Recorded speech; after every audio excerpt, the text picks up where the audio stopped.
Srila Prabhupada Dham. In fact, New Mayapur is the only temple in Europe remaining, not including England. They decided to leave Europe. So it's the only temple in Europe where Prabhupada remaining set his feet. The only one, all the others where Prabhupada went to, a few others in Stockholm and Germany and Holland, Rome, they're not there anymore. They're no longer ISKCON property or whatever.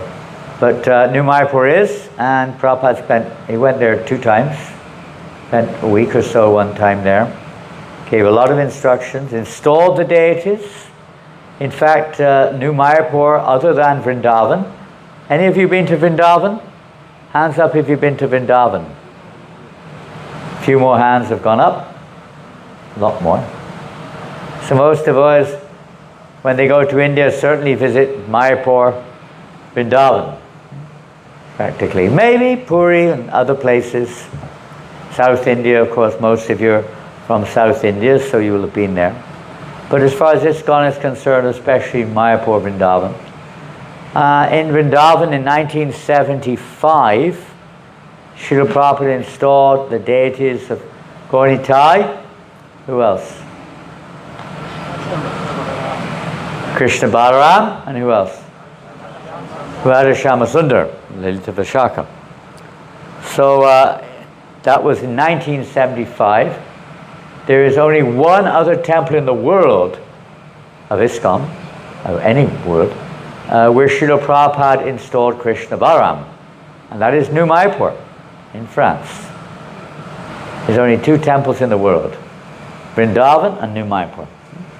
So there's very special reasons Prabhupada has for these transcendental, you could say, invitations. So New Mayapur is certainly a very special place. Prabhupada said it should be the center for Europe, for ISKCON basically. It's gone through a checkered history of ups and downs, mostly downs recently. A great endeavor of the Vaishnavas and Vaishnavis there at the moment to try to pick it up slowly, to, well, not, you can't say it's former glory, to bring it to the level that Srila Prabhupada will be more and more pleased. In the 1970s, early 80s, there were 300 devotees there, staying in and around New Mayapur. That number went down to about 8 or 9 about 7 years ago. It's back up to about 50 now. So, long way to go. Prabhupada built a house for the whole world to live in, and that's to be understood in a very, say, broad way. It's obviously not a building. Sometimes we become a little, I can't say simplistic, a little bit kind of dreamy. I'm thinking that Prabhupada means a building, that everyone will live in a temple. We all know that is not the case. But we make a temple in our home. Prabhupada told us to make temples in our home, in our hearts, everywhere. And of course, temples like this beautiful temple here in Sevarangjai, where we can all come together and congregate, associate with each other. And that doesn't mean coming here and talking about our health. Sometimes that's all the devotees talk about. Oh, you look thinner. Oh, you look fatter. Oh, you look like you're sick. Oh, you look tired. Oh, how's your mother? How's your father? You know, you're 80 years old and you're asking, how's my mom and dad? And you know, how's your wife? You've been sannyasi for 20 years. You know, that was going on for quite a while here. You know, like you've got the brain's lost somewhere in a dream world. That's not what the temple's for. I don't know if you ever fathomed that one yet. Maybe have you realized what the temple's for? Who knows what the temple's for?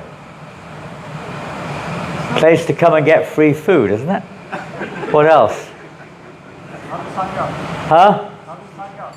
Something like that. Huh? Glorify the Lord. Sadhu Sangha, glorify the Lord. Well, what does that mean?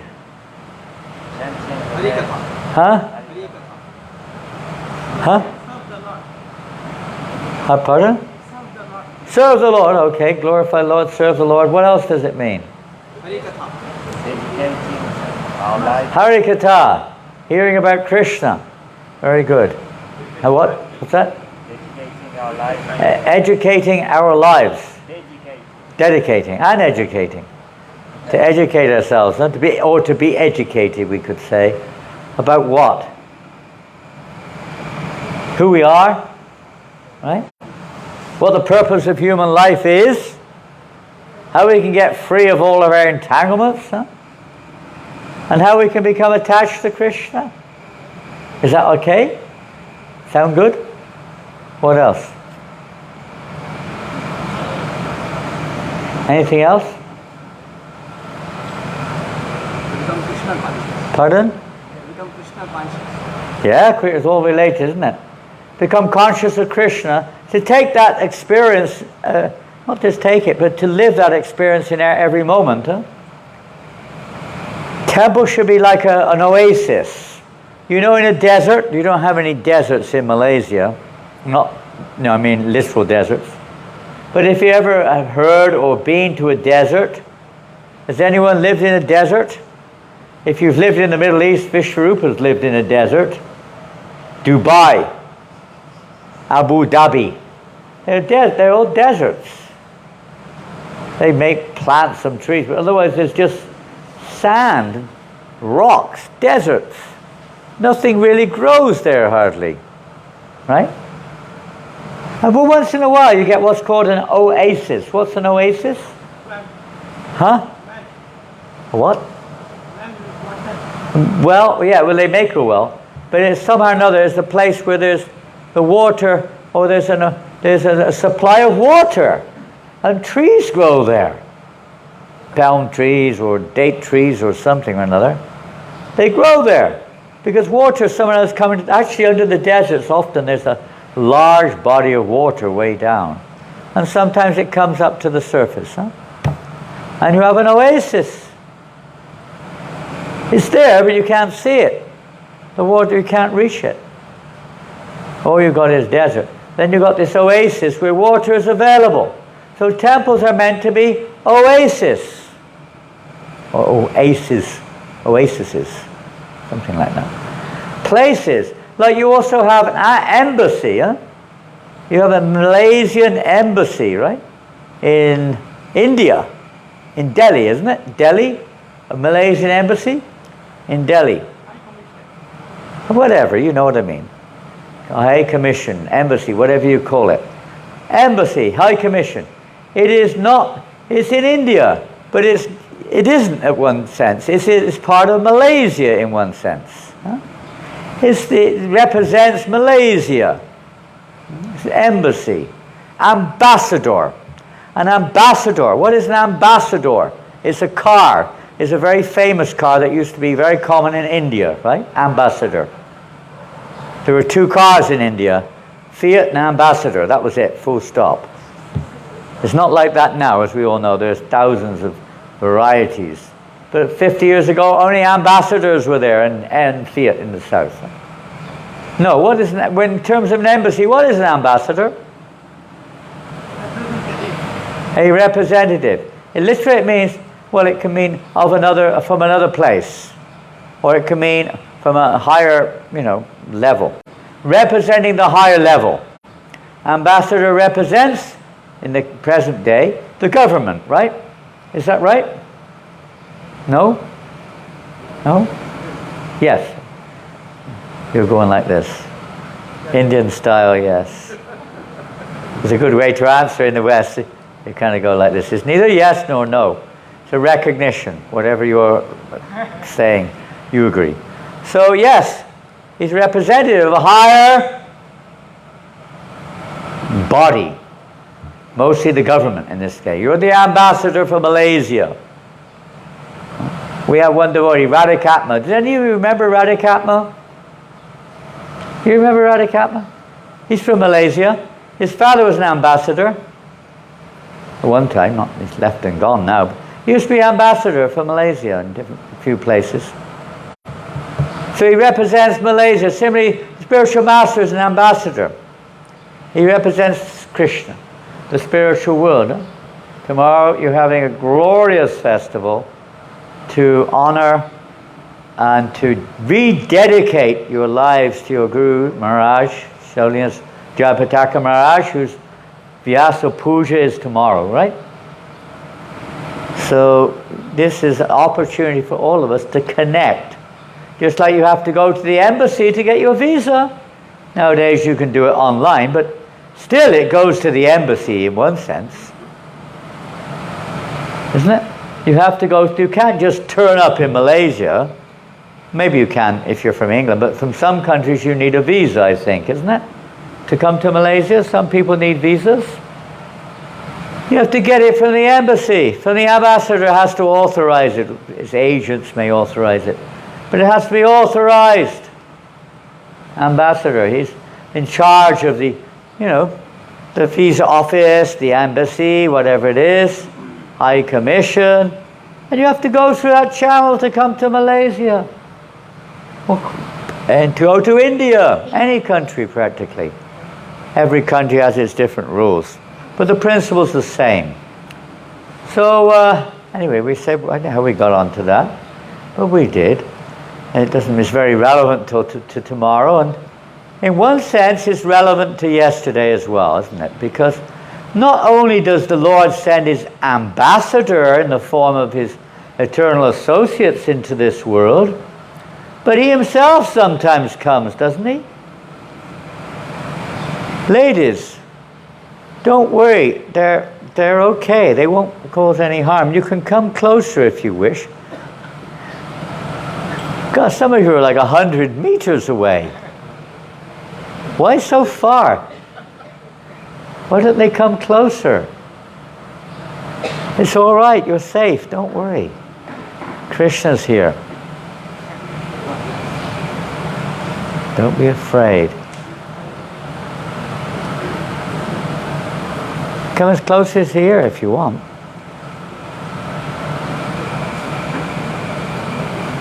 We'll have to bring Gaurangi here. Huh? Yeah, we'll have to invite her here. I saw Gaurangi the other day. You missed her. You saw a picture. Huh? She's from France. She's in Delhi right now.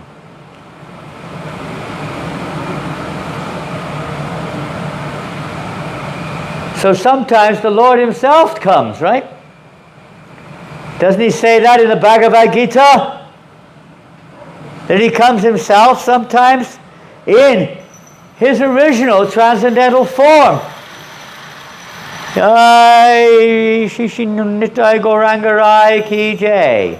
Shishi Radha Krishna Kanaya Ki Jai. Jagannath Baladev Subhadra Ki Jai. We're very happy to see Jagannath Baladev Subhadra here now. Shiva Chaitanya. We're very happy to see Jagannath Baladev Subhadra here now. You stole them from KL, did you? Huh? I know you guys up here. You drove down in the night, right? And you hijacked them. Huh? They don't even know yet, do they? There's still a search parties out. What's up? Haribol. Hari, nice to see you. Hare Krishna. Welcome.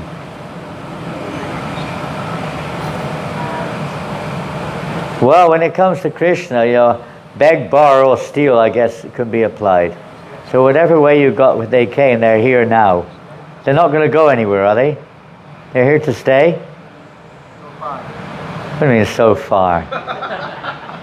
Yes, Maharaj. Yes. Oh, you're a KL man. My God. They've sent their spy up here.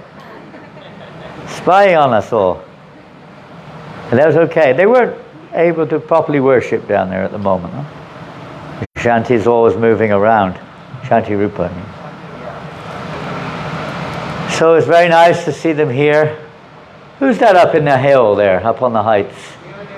Deva Deva! Up in the heavens there, looking down on us all. Throw some flower petals, please.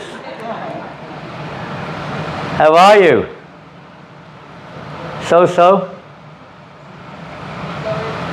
Good. So the Lord himself comes. He's not an ambassador. He is the original source of all sources. But he also comes in this world. Why does he come? Why does he come? He comes for durians, right? They don't get. There's no durians up there. They must have durians up there. They have durians up there. They don't smell. They smell nice up there. They're nice smelling up there. Did you try the durian? You look very. Maybe you haven't recovered yet. Did you try the durian? Like? Okay. Take some back to France with you. Huh? Hello. Did you try it? That's why you're all late for the class, for the program tonight. You're recovering. You tried durians? Raghava? Hey, Raghava, you tried the durian? You like? Huh? I did not take one. Come on. You can't come to Malaysia and not take. Where's Vishrup? Vishrup Prabhu? No lift unless they eat durians, okay? Have to go back by bus. At least have to try durians, and whether you like or not is your choice. They said can't be offered to Krishna. Huh? They said can't be offered to Krishna. Never mind, they can be offered to Hanuman or somebody. Huh? They call them gorilla fruit, some people, huh? They used to be called gorilla fruit. Tiger fruit? I've heard both. Tiger fruit. Okay. Who travels on the tiger? There you go. You know who to offer them to. She'll offer them to Krishna. It's okay. Once in a while. Prabhupada did that. You know, when he would visit foreign countries, he would sometimes eat the local food. He may have liked it or not liked it, but he would often try it. Even when he came to Kenya. Any of you have been to Kenya? Africa? The favorite food there is called ugali and marogwe. Ugali and marogwe. You have to try it to believe it. It is unbelievable. It's only if you, it's hard to describe. Has any of you made cement? You know cement? You know when you get the powder, right? You make like a circle and you put water in the middle and stir it up. It's like that. And the effects are like that in your stomach. It feels like you've got cement in your stomach. They take this maize meal, just boiled maize meal, and it's like a solid lump, and they kind of bang a hole in the middle of it and pour this boiling hot beans with tons of chilies in it into the center and stir it up, and they go whop, whop, whop, like this, and they'll eat 10 plates if you give it to them. They love it. It's incredible. And the devotees, when Prabhupada was there, they gave him some ugali and marogwe. And Prabhupada took about 2 mouthfuls and said, "This is not fit for a horse." But they would eat it like a Bengal eating rice, you know. They love it. Prabhupada, when he was in Switzerland, the devotees, Switzerland is famous for many things. What's it famous for? Switzerland. You know where Switzerland is? Where's Switzerland? Geography lesson, huh? Alps. It's famous for the Alps. They're mountains. Quite well for Europe. I think they're the highest mountains in Europe. Mont Blanc. Mountains. Beautiful. They're beautiful mountains. That's one thing. Snow, skiing. It's famous for, what else? Water? Bottled water, okay. They do have, not so famous. France is more famous for water, actually. Of course, the Alps are in France also. Famous, very famous. What else is it famous for? Huh? Pardon? Huh? I can't hear everyone talk. Watches. Famous for watches. Rolex. Rolex. What else? Sweet what?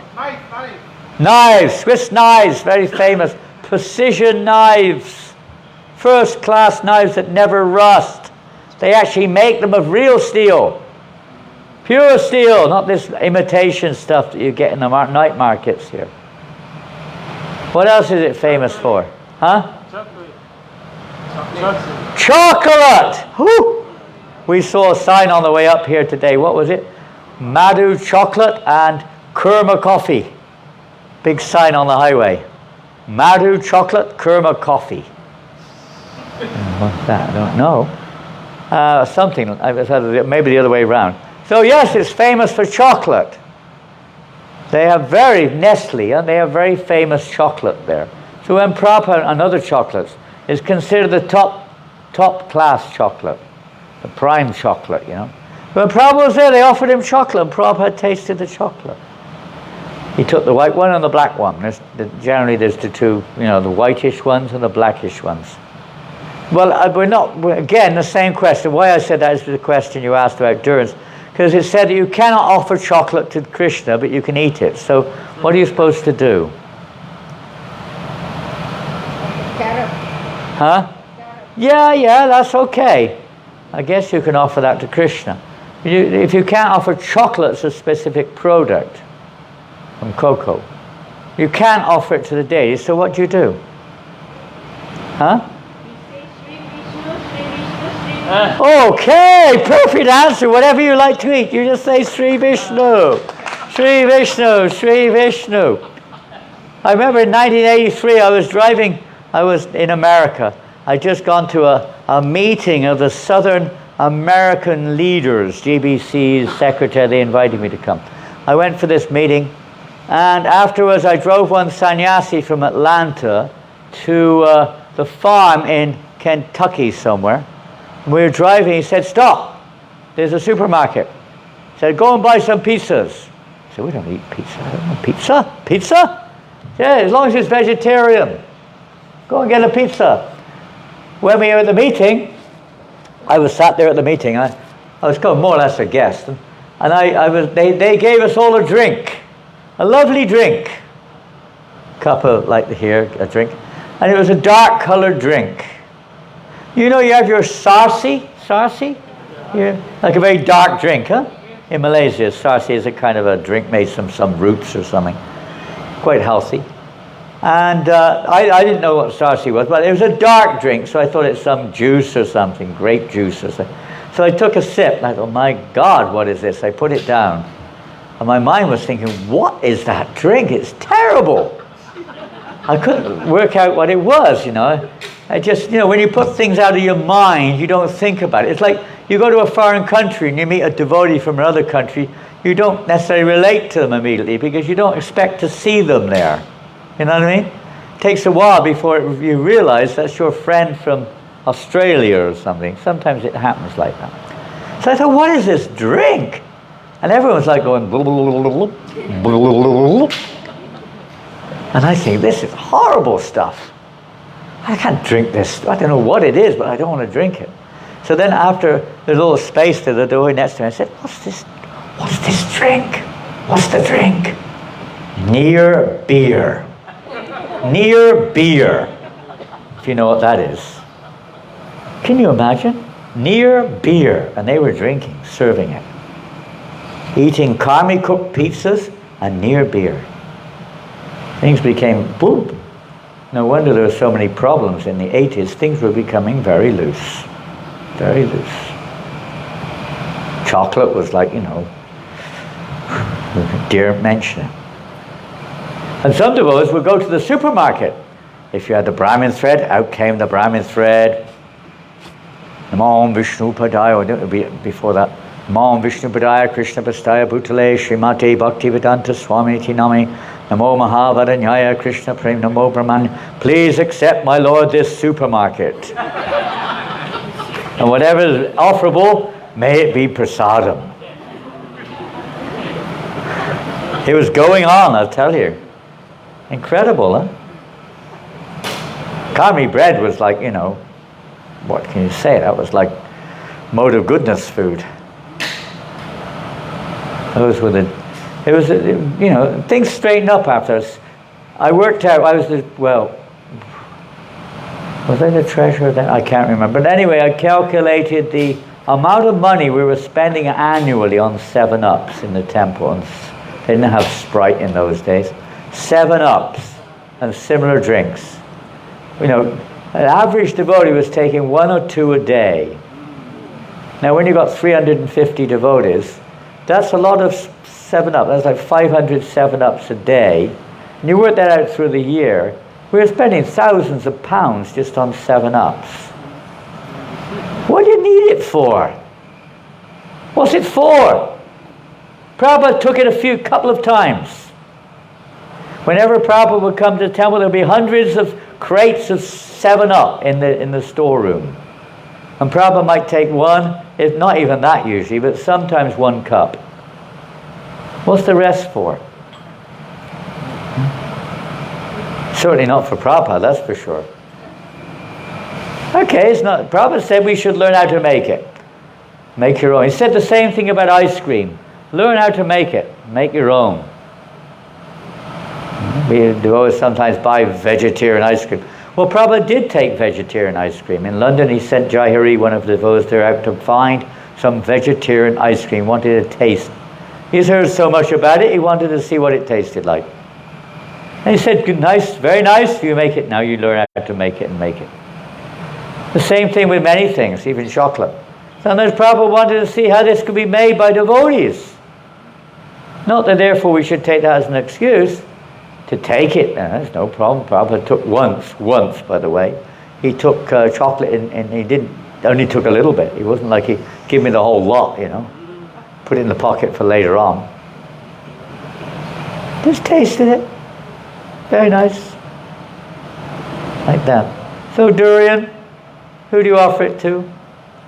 Tiger fruit, you offer it to Durga. We have a Mariamman temple around the corner, right? Mariana. Anyway, whatever. But it's a local fruit. And as we mentioned, that usually Prabhupada will at least respect. It's vegetarian, I think. Is it vegetarian? Just about. Prabhupada says it's something like soya beans. He said they're barely vegetarian. They're so high in, protein of some kind or another, which is not recommended. Certain things are not recommended for our spiritual life. Spiritual life means accepting that which is favorable for pleasing Krishna and favorable for our advancement in Krishna consciousness. And if we want to advance, then that's the first principle. What is that called? Principles of surrender? Sharanagati. Sharanagati. Well, what is it? Favorable, unfavorable? Huh? Anukulyasya. Favorable. Huh? Pratikul is unfavorable. Accepting that which is favorable. Rejecting that which is unfavorable. Now for a child or somebody who's just coming to Krishna consciousness, now in Malaysia it's become a very common thing.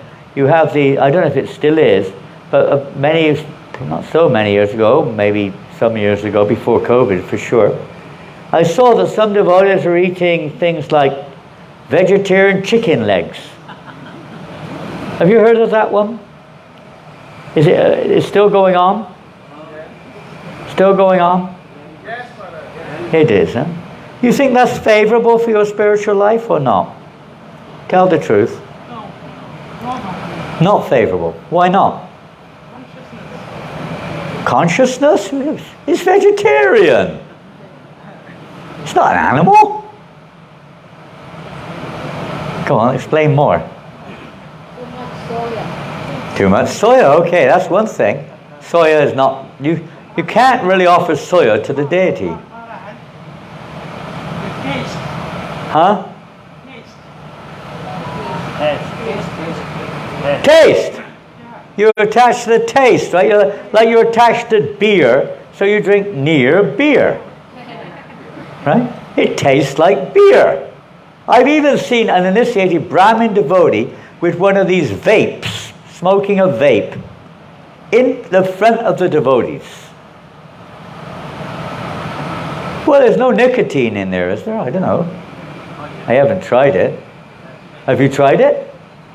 No. I don't know if it got what it's got in it. I do not know, but it's something similar. But it may give you some impression of smoking. Do you want to have do you think you go back to the spiritual world with a vape in your mouth? A near beer in your hand? A chicken leg in your mouth? It's vegetarian. Consciousness. Okay, from the point of view of soya, it's not offerable, it's not so favorable. But in some cases it may be favorable.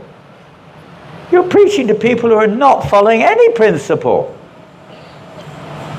Maybe that's their first step in spiritual life. But you came to Krishna consciousness to give up those attachments, so why go backwards again? We're supposed to come here for a higher taste, not a lower one. Don't lower the bar. Don't put it too high. You've got to know the right level. When you're anyone here a high jumper? Anyone high jumpers here? Sports ladies or sportsmen? You're a high jumper? Good. So you know very well. You have to put the bar just above your capacity, right? Not too high, because you won't be able to make it. You'll be fried. And not too low. It's just a waste of time. You've got to keep raising the bar. Little higher, but don't put it down again. Why put it down? You've already done that. This is a movement to go forward, not backwards. Huh? Raising the bar. Not the public bar. In England they call the pubs bars. Don't go backwards. Huh? So all these things are attachments. And we're not letting go. You don't need it.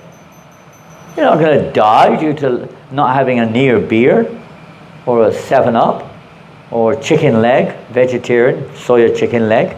Are you going to die as a result? So for preaching sometimes that may be acceptable to some degree. According to Sir, Prabhupada even allowed the restaurant in Hong Kong to serve mushrooms. We don't normally eat mushrooms. Although Prabhupada wasn't absolutely adamant about it, it's not favorable for our spiritual lives. It's a food basically in the mode of ignorance. Do you want to advance or not? Not sure. Who wants to advance in Krishna consciousness? So let's say, good. Let's say you want to grow a nice, what do you like? What do they grow in Malaysia? What people grow besides durians? What do they grow? Huh? I know, but let's something practical in their home. In the garden, what do you grow? Papaya. So you want to grow a nice papaya tree? You're going to do what's favorable, right? I don't know what you have to do to grow a papaya tree. Maybe you don't have to do anything. But in principle, some sort of environment is required for the papaya tree to grow. Is that right? Yes or no? Does the papaya tree require a certain environment?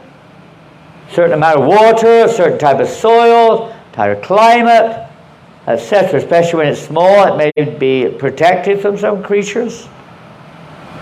Similarly in spiritual life, if you want to go back to Godhead, if you want to advance in spiritual life, then you have to be serious about it.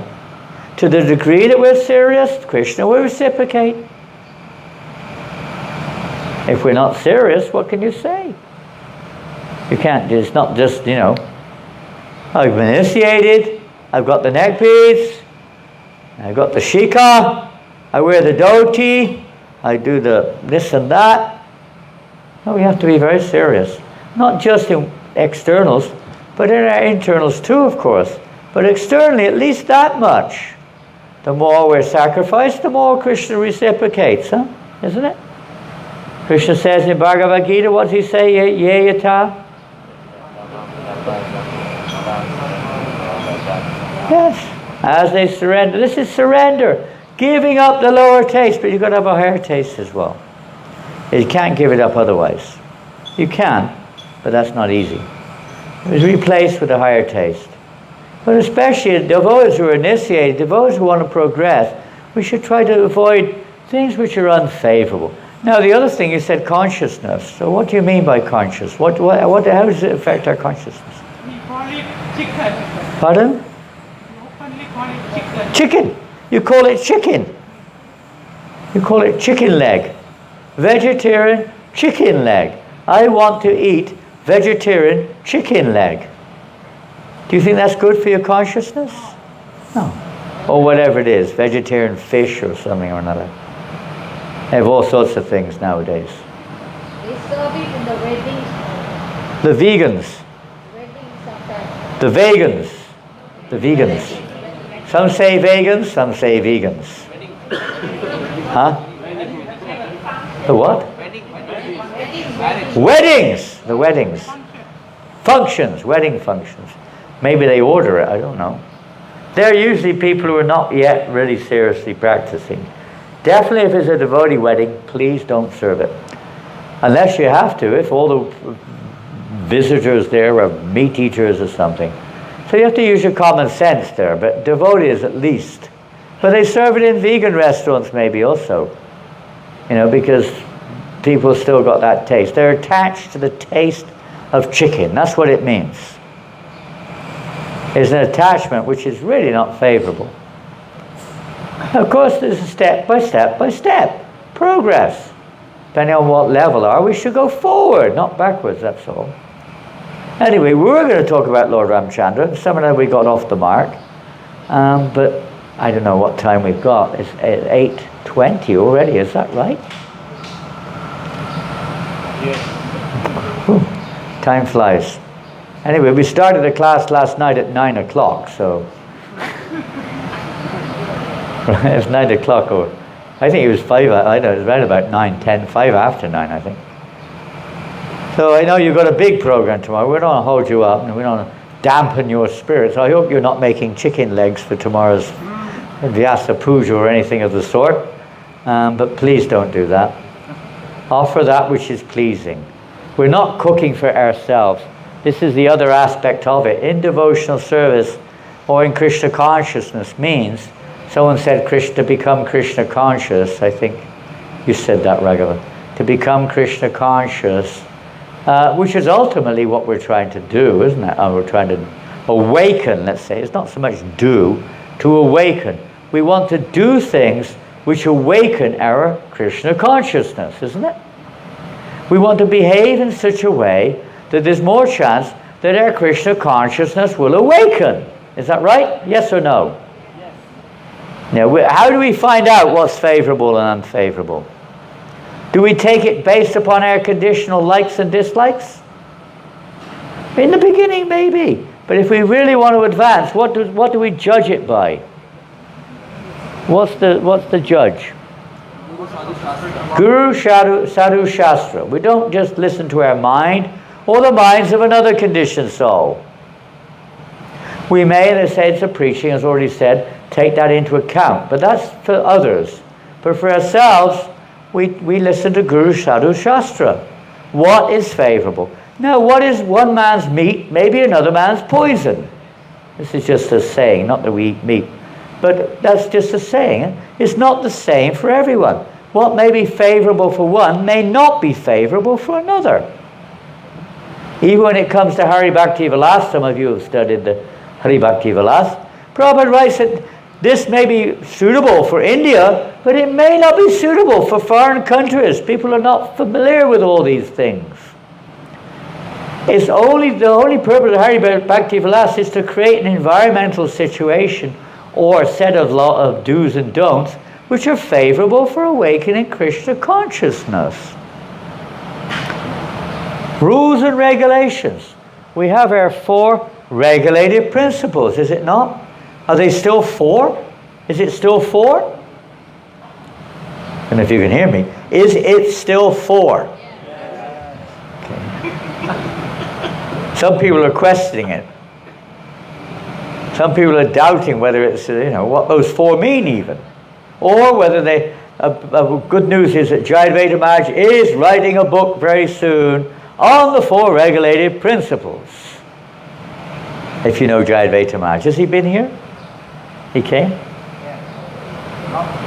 Long ago. So he's writing a book on it. I asked him when I saw him a few months ago, we saw him just now, but when he came to France last October, I think, what about chocolate? He said, I don't go there. No mention of chocolate in the book. I'll leave that to the GBC, he said. Or you have to refer to the GBC regulation, don't ask me. 4 regulated principles. Why do we follow 4 regulated principles? Or maybe we don't. Why should we follow, or why do we follow? Is that an embarrassing question or what? It might be. It isn't always easy, it's a fact. Basically, these are the basic principles in Kali Yuga of Brahminical life. Prabhupada said this is the foundation for the mode of goodness in Kali Yuga. It's nothing compared to traditional Brahminical life in one sense. It's just a foregone conclusion that you follow these principles. But we see in Kali Yuga that many times Brahmins are not, so named Brahmins at least, are not following the principles. Even the basic principles, right? Many times Brahmins, so-called Brahmins, they're by name Brahmins, born in Brahmin so-called families, smoking cigarettes, sometimes liquor, sometimes they're not vegetarians, sometimes they're doing other things, maybe gambling or something, maybe they're having illicit sex, quite common. Maybe maybe sometimes in ISKCON this goes on too. It's a fact. I was just in one temple, and this is true, this is just a few months ago, I'm not going to mention a temple. And someone was saying about initiation, I said, this is always very sincere, but they only have one problem. I said, what's that? I said, they can't give up drinking coffee. And the temple president said, what's wrong with that? So many of the Brahmins around here are drinking coffee. What? I didn't want to get into it. But sometimes these things go on. We have something called decaffeinated coffee. Have you ever heard of that one? I'm sure some of you have had a sip. Huh? It's not 100% decaffeinated. It's what it 101? Yes, even near beer has a little bit of alcohol in it, by the way. Chocolate has a little bit of caffeine in it as well, by the way. And a few other things we're not meant to eat. Even the white chocolate. Can't get it out. It's there in the bean. Yes, decaffeinated. Coffee has caffeine. Even the decaf coffee has a little bit of caffeine in there. So what do you want to do? Why do we drink decaffeinated coffee? Or decaffeinated tea or whatever it's called? Huh? Pardon? Yeah, well, you might be attracted to the effects of caffeine, but you won't get it from decaf coffee. But you might be attracted to the taste. The taste, it has some psychological or physical, whatever it is, addiction is there almost. Huh? For those who are addicted to coffee, maybe decaffeinated coffee is a good start, but it's not a good start if you're not taking it and you're not addicted to it. It means we're going backwards again. Gora what? Madhu coffee. We saw on the road today, what was it? Kurma coffee. Kurma coffee. He's worshipping, Dhyanatai is worshipping Lord Kurmadev. He's now going to offer them coffee, is that right? Going to find out where this Kurma coffee is available. Offer them daily coffee. Kurma. No, he's not. He's going to offer them korma. Korma. You have your lovely preparation here, korma. Like a curry, huh? Korma. No, we don't. We won't offer Krishna what? What do we want to offer Krishna? Pardon? Patram pushpam palam toyam. Not soyam. In Malaysia it's soyam. Soya. Not toya. Soya. What do you want to offer to Krishna? Leaves. flowers, water, what's the other one? And fruits. That's it, finished. With love. Okay. No more rice, no more chapatis, no more dal, no more sweets. Just water, a flower, some leaves from the tree. Huh? Some seaweed. Seaweed? Someone said seaweed? I heard seaweed. But some flowers, water, leaves, and fruits. Huh? Durian. Is that what you're going to offer the Lord? If you have nothing else, maybe yes. But what, are we here just to offer what we want? Are we here to offer the minimum? Sometimes you see that. I know, because some temples you go to, hopefully not in ISKCON, of course, but hopefully not. But sometimes you see the deities just have a little bowl with some nuts and dried fruits. And in the background, unoffered, they're eating a feast. The bhaktas are eating a feast. I don't know what they do with it. No, we want to offer Krishna what he likes. You want to love Krishna or not? Is he a statue or not? Is he an idol? No. What is he? Huh? He's God. He's God. Okay. He's God. What else can you say about him? He's our best friend. He's your best friend. Would you offer your best friend, next to nothing and eat everything else yourself? Sometimes you go to not very often, but sometimes you go to a house and they offer you, they invite you for some prasadam, and they give you a preparation which is so salty that you have to drink so much water afterwards and you can't eat anything else. So then all the good preparations are left for them. And it's a trick. You can remember that one? So, if you want, you can do this. Very good policy to look after your guests nicely. Huh? No, we don't do that. Is your friend, what will you give? If they're your friend? What they like. And you give them the best you can. The best you can. So devotional service like that. We're trying to learn the art of pleasing Krishna by offering everything to him for his pleasure. Guru Shastra Sadhu. They teach us what Krishna likes, according to our capacity, according to where we're at. How we can please Krishna with our life, our body, our words, our intelligence, our assets. Whatever there belongs to Krishna, we're learning how to recognize. Ultimately, the lesson is not just that either. In the story of Bali Maharaj and Vamanadev, you can read this. When Bali Maharaj gave everything, Atmanivedana, he gave everything. Right? Whole universe. What do we have to give? We get kind of uptight when we have to give some little donation or something. Why are you asking me to give a donation all the time? Of course, we should be sensitive to that. But in reality, what do we have to give? In reality, what do you have to give? When the Kumaras came to Prithu Maharaj, in the Yogi arena there, and Prithu Maharaj received them. How did he receive them? How did he receive the Kumaras? He treated them like God. He's the king of the whole planet. But he treated these little boys like God. And he said, actually, I should give everything to you. But I have nothing to give. It's a good excuse, actually. But you have to understand the import. He said, I have nothing to give. Actually, everything already belongs to you. You are the representative of God. Therefore, it belongs to you. You, out of your kindness, have more important things to do than manage all of these things. So you give it to us. We Kshatriyas to manage. But it actually belongs to you. In the case of Bali Maharaj, he was a Kshatriya. He gave everything to Krishna, even his own body.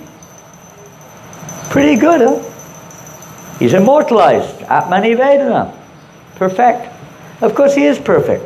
But from the point of view of surrender, there's something missing. There's something missing in his act. Prabhupada points it out when he was maybe writing, but certainly when he talked about it. After Bali Maharaj had given everything away, as you may know, his wife, named Vindhyavali, she would seem to be a bit upset with him. Well, you can imagine any wife would be upset with a husband who's just given everything away without even asking her. What would you think? Many of you are married. If you came home say you went out shopping, you came back and there's no house left, there's no kitchen, all your shoes are gone, all your saras have gone, everything's gone, your husband's down there bound up with ropes, with his head on the ground. You might be happy with that one. But everything else is gone, completely. Nothing left. And then he says, give your shopping bag to the guy over there as well. Everything. What will you think? Obviously she's going to be upset, right? But she was, but not because of that. She called her husband an agnostic fool. You are an agnostic fool. Now you think, you're so proud, you think, now I have fulfilled my promise and I have given everything to God, or to this Brahmin boy. I have given everything. I have fulfilled my promise. Said, you're just the same fool that you were before. Because you think that you had something in the first place to give and you're proud of giving what was not yours in the first place. You're a fool. She called her husband a fool. Prabhupada says she was far more advanced than Bali Maharaj in spiritual life. That's a surrender, not opposed to, but compared to one who surrenders everything and one who is a surrendered soul. There's a fine difference. We want to become surrendered souls. Not just giving and thinking, I'm giving, I'm giving, I'm giving. That's the start. Mixed. Karma Mishra Bhakti or whatever it is. It's mixed devotional service. We want to come to pure devotional service. Shuddha Bhakti. Shuddha Bhakata Charana Reno Bhajanano Ko. Everything favorable for Krishna's pleasure, whatever that is, including our own way of seeing things, to change our perspective or our perception. Not just to change things from here to there, that's a good start, and maybe if it's done properly. Changing our lifestyle is a good thing, but the main thing is changing our perception of how we see everything. To see everything as Krishna's, in relationship to Krishna, to see Krishna's presence in everything and everywhere.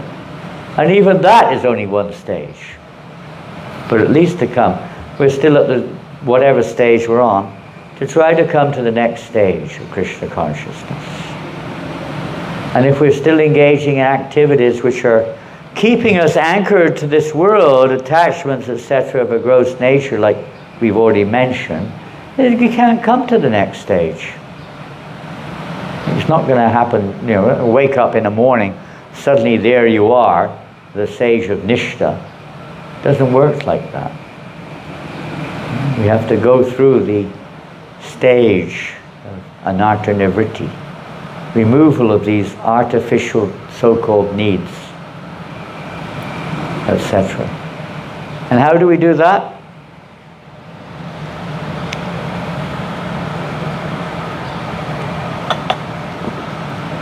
How can we progress? How can you do that? Pardon? Sadhu Sangha. Sadhu Sangha? Yes. What happens in Sadhu Sangha?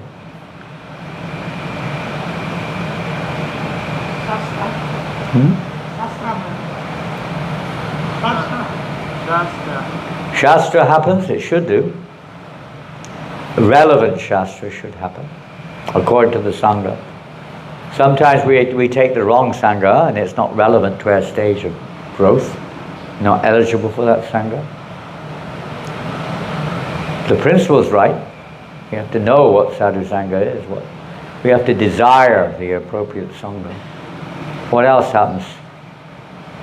How are we going to make that change? What happens in Sadhu Sangha? Huh? Bhajana Kriya, we engage in devotional activities relevant to our conditioning. And particularly, what is that Bhajana Kriya, primary? Shravanam Kirtan. We associate with devotees of a similar nature, svajati. We're supposed to associate with those who have a similar disposition or similar stage, and hear from those who are more advanced, and serve those who are less advanced by preaching to them. We learn how to associate through nectar of instruction, svajati. And then, what happens in that association? Hearing and chanting. Appropriate hearing and chanting. And particularly, what is that hearing and chanting? What do we do? Hearing and chanting, of course, about Krishna. Shravanam. Kirtanam Smaranam Vishnu. Shravanam. Kirtanam Smaranam Vishnu. And particularly, what is that hearing and chanting?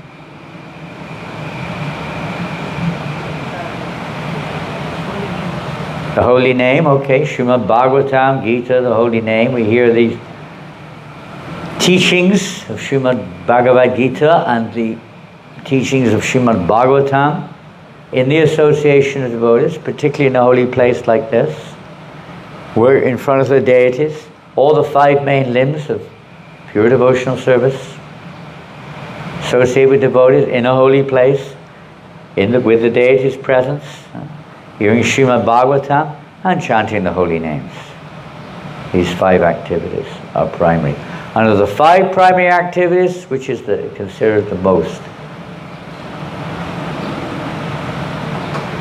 Which is the most? Yes. Huh? Well, according to Lord Chaitanya, it's chanting the holy name. That's the essential activity, which can go on everywhere. Wherever we are, whatever we're doing. Bhakti Siddhanta Maharaj says that this is the way we have to expose ourselves. Jai Shri Shri Radha Krishna Kanaya. I thought the curtains closed a little while ago, then they opened again. This is the final closer. Jai Hari Bo Jagannath Baladev Subhadra Shri Shri Nitya Gauranga Rai Ki Jai. That's the final blood button. But to expose ourselves to the transcendental sound vibration of the holy name. And in the association of devotees, we can be like a stone, even though the holy name's going on, we're not hearing. But in the association of devotees is very important. They're both very important. They're all very important. But particularly these 2 Lord Chaitanya recommends. And in the association of devotees, the right attitude which we have to develop in relationship with the holy name can be understood and cultivated. Developed. It's like you develop a film in certain associations. So the picture of Krishna or the focus on Krishna in that association becomes developed. So like when you develop a film in a certain circumstance, it becomes a positive photograph.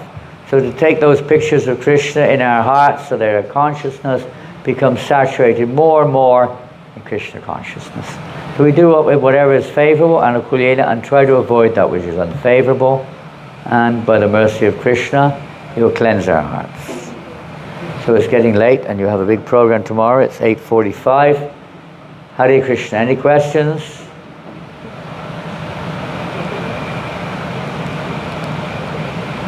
Any questions? Any chicken legs? Any near beer? Any ice cream? Ice cream is nice. Nice cream. Any 7-Ups? You have to ask yourself, will this be pleasing to Krishna? A good rule of thumb is, if your spiritual master was sitting next to you, would you do it? A good rule of thumb, if you can't think of if Krishna is with us all the time, it's not that He's not, but we don't remember that. But we have maybe a little bit of physical understanding as well as mental understanding of our spiritual master. So if they were sitting next to me, would I say this? Would I do this? Would I eat this? Would I think this? It's a good rule of thumb to meditate on it, to try to apply in our lives. Because you can go overboard and be, you may not be ready for, bear that in mind. Prabhupada was deal with everybody according to their level of advancement. But from our point of view, at least we should think how we can advance like this in Krishna consciousness. We're not here just to socialize, so-called sadhu sangha. We're not here just to feel good. We're here to, we want to make Krishna feel good. He's already feeling good. We want to make him feel better. He's got a headache because there's so many of his parts and parcels are in Maya. So we want to try to relieve him of that headache. We're not the gopis. We can't take the dust of our feet. We have to take shelter of the dust of the feet of the Lord and try to serve that dust. Well, if there's no questions, we'll finish. There is a question. Is there a microphone here for the question? Yes. We will not hear it.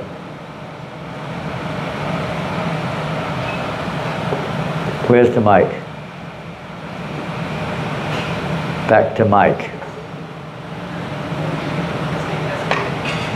We had back to Mike on Parikrama with us, didn't we, the other day? We were on Parikrama with Dina Bandhu the other day. And back to Mike came with us. I just want to know, just now you spoke about... Put the mic a little closer. About associating with devotees. How do we know the sadhu sangha that we are in are actually beneficial for us or making us grow, or they are not Making you slow or make you grow? Or make you go? I don't know. Rhyme is a rhyme. How do you know that the Sangha that you have is favorable for your growth in spiritual life? How do we know? It's funny, I've noticed that almost every time you ask for questions, the last topic that you discuss is where the questions are. Isn't it? It may be totally relevant and significant question, which it is. But it's interesting, in most classes it's like that. The last topic of conversation is the one that the devotees ask questions about. Maybe we forget about the rest of it, or we forget the question that came up during it. Interesting thought. Maybe it's something we have to take into consideration there. That's why a lot of times the devotees speak and they stop after one subject and then move before moving on to another angle. So how do we know that the association that we may have is favorable? Well, let's ask you. What's your impression on this? Come on. Do you know? Do you think about it? Do you get upset sometimes in association of devotees? You ever notice that one? You feel like going away? I'm not going to associate with these devotees anymore. We've seen that one. I'm just going to stay on my own. How do we... Well, that's obvious that association for you at that point of time, somehow or another, is not seen as favorable. But there's two ways of looking at this, isn't there? From our perspective, from Krishna's perspective. Now if we're looking at it from our perspective, how will we make that judgment of what is favorable? If we're looking at it from our perspective, how will you make that judgment?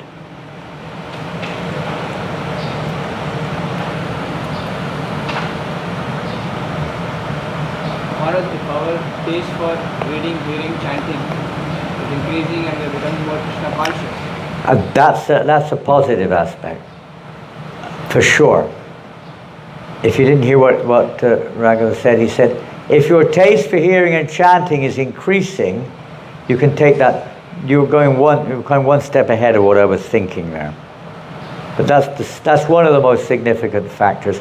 If your taste for spiritual life is increasing and your taste for material life is decreasing, that's a major indication. It's like if you've got a fever and you're taking medicine and your fever is going up, you might question the medicine.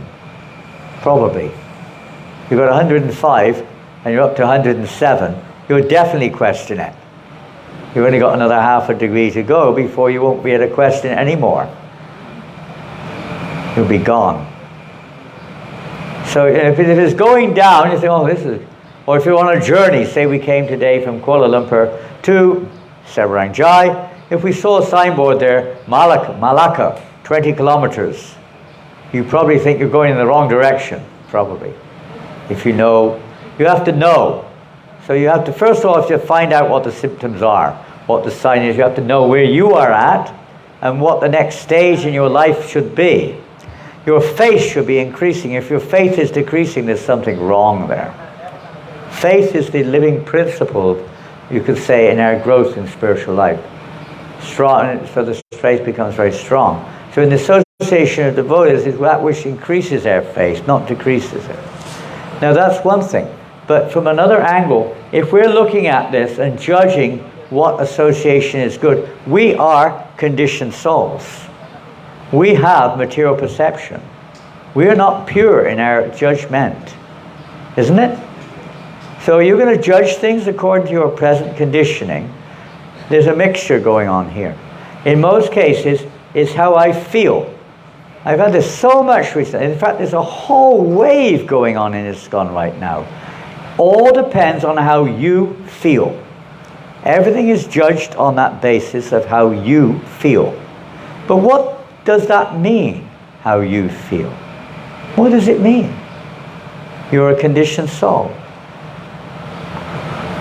It means according to your conditioning how you feel. So you will accept things which may not be favorable and think that they're favorable.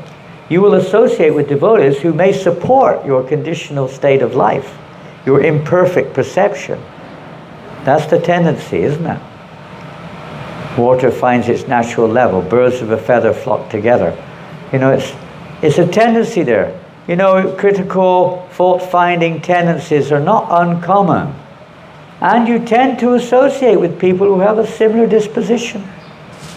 And nowadays, it's very easy. You just have to pick up your mobile phone and know how to turn it on. Practically speaking, that's all you need to do nowadays. Social media is expert at providing you with every type of association you like and convincing you that this is right and that is wrong. You are seeing it correctly? Yes. But you may not be. Because we're seeing it from a conditional perspective. Krishna, however, sees it from a... Like some of you have kids. Now when you give your kid something, maybe he doesn't like it, medicine. Are you going to judge on what he likes and dislikes? He's got a fever and you're trying to give him some medicine. I don't want it, I hate it. Okay. The doctor says, what happened to your child? He's got even sicker. Well, the child said he didn't like the medicine. Does that work? No way. So it's like that. We're like, you know, sick. We're sick. We're diseased. We're so attached to our disease, we want to think that our disease is fine. It's like decaffeinated coffee is fine. Decaffeinated devotional service. Watered down. That is not the level we want to come to. Maybe a level we're on. But if we want to advance, we have to associate with that which will free us from that perception.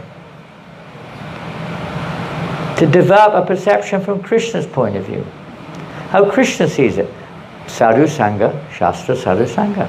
To see it like that. In the right association, it takes time. It's not just the right association also. Association means more than just who we're with. It means the activity that we're engaged in as well. The environment which we're in. 99% of the time, people are not rightly situated in their occupation. Even, I remember one great statement which stuck with me. It was spoken by one of the greatest atheists of this modern age. His name was Stephen Hawking, the most famous scientist in the world about a few decades ago. He was from Cambridge, England, as they mostly are. And he was, what to say, He was, from his youth practically, he was a cripple for his whole life with NND, motor neuron disease, MND. And he couldn't move. He was everything. He couldn't speak through some system. They had a voice extension, but he had this brain somehow, so they say anyway, genius brain, scientific brain. But he made a statement. He said one of the problems is that people spend most of their life thinking about what they can't do instead of what they can do. Do what you can do, not what you can. Now, when we interpret that, you say in Krishna consciousness, it refers to, in a sense, Varna Ashram. We don't have Varna Ashram in the real sense of the term, we know that. But being situated in a situation which is more akin to our actual level of spiritual advancement and our material capacity, etc., but not to the extent that it interferes with our Krishna consciousness. So this is another aspect, environmental circumstances, very important. Part of association and also occupation. Ashram is also a very important thing. It's all related to Varna Ashram, of course. Many times we're in an ashram which is not suitable to our actual level of our consciousness, or the ashram itself is something going wrong. You know what it's like when you're in a troubled family relationship, isn't it? Is it easy to practice Krishna consciousness? Is it easy to come into the Sangha and be focused on hearing and chanting? No. It's not always easy. You need help. There are many circumstances. There are many reasons for this too. Krishna sometimes places us in the situation, all the time, which is favorable for our spiritual advancement.